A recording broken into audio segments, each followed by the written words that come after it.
O que é interessante 6, sobre né? a filosofia, o que é interessante sobre a filosofia do bem e do mal em Jesus é que ele faz o bem, ensina o bem e enfrenta o mal, mas ele não traz e não argumenta metafisicamente a respeito do assunto, até porque é uma argumentação absolutamente improdutiva.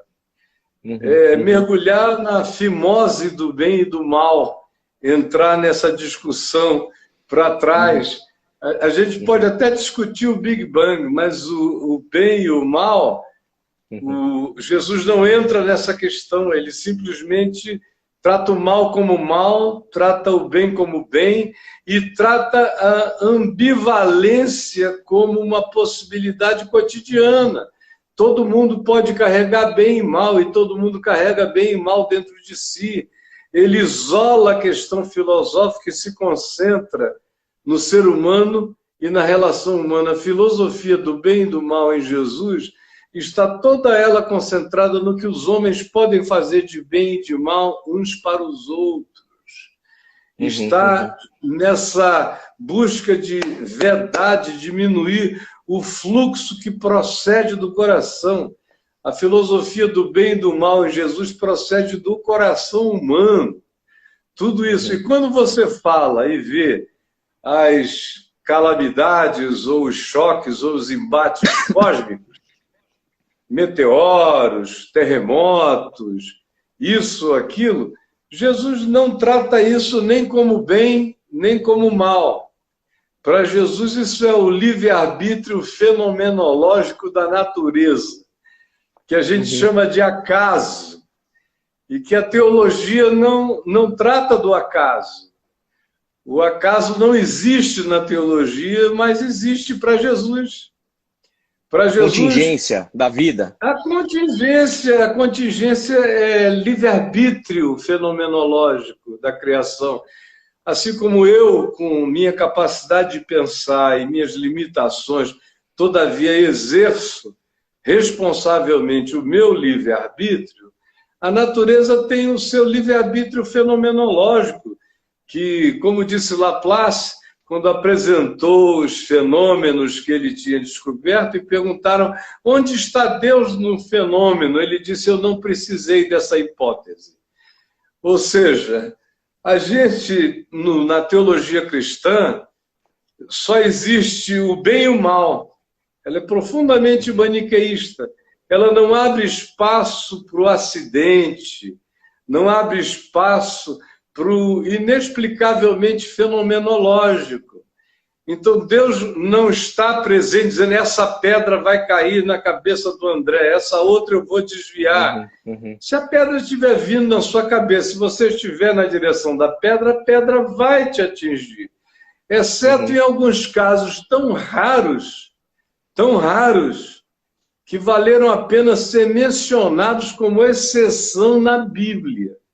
Do contrário, é assim que a existência funciona. A meu ver, a teologia cristã se afasta muito da realidade e fica com esses diletantismos de pensamento de natureza aristotélica, tentando criar algum tipo de divisão compreensível, uma pedagogia do bem e do mal. Eu, por exemplo, já perdi muita gente, já sofri muita coisa, ainda vou sofrer demais até morrer, vou experimentar dores, perplexidades, sem perguntas. Eu aprendi com o meu pai que a filosofia de Jesus a gente só discerne pela fé porque ela não nos chega como uma explicação que pretenda atender a nossa racionalidade ciosa por respostas. Mas quando você simplesmente crê que o bem está aqui para eu discerni-lo e praticá-lo, o mal está aqui para eu rejeitá-lo, e os fenômenos naturais estão aqui para eu aprender a lidar com eles, essa filosofia da realidade, que é o que você encontra em Jesus, aonde Deus não está culpado por qualquer que seja o acontecimento com a vida, senão Deus iria viver em culpa de ter me dado milhões de espermatozoides para que todos eles, no momento áureo do meu prazer ejaculativo, se percam e só um fecunde. Então, o próprio ato da formação da vida já lidar com aquilo que nós humanos chamamos de um desperdício enorme. E que, no contexto da realidade da vida, não é desperdício, é semeadura. É como o semeador que saiu a semear, jogou 4 sementes, só uma vingou, outras se perderam. A existência mistura soberania de Deus, livre-arbítrio humano e livre-arbítrio do fenômeno natural, universal, que nos cerca. Então, o indivíduo está com lepra. A pergunta é por quê? Por que ele está com lepra? Quando é a gente que está, a pergunta é pior ainda. Meu Deus, por que eu? Mas, na realidade, pode ser qualquer um.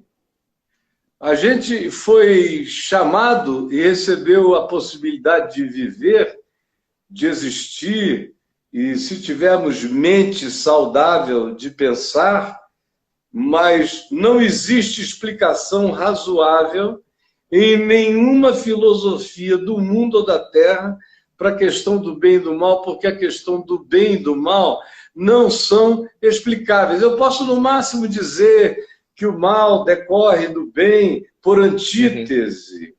Por antítese, eu posso recorrer a esses recursos, mas, a meu ver, eles são ainda tão infantis. A coisa mais extraordinária é você ver as pessoas que atravessaram as piores agruras dessa existência. Em geral, são aquelas que saem melhores do lado de lá. E os indivíduos que nunca enfrentaram nada a respeito da vida fazem filosofia a respeito do bem e do mal. Então, tem alguma coisa séria para nos ser ensinada aí, de como a filosofia, da maioria das vezes, sobre o bem e o mal, é um exercício de diletantismo de quem não está sofrendo nada.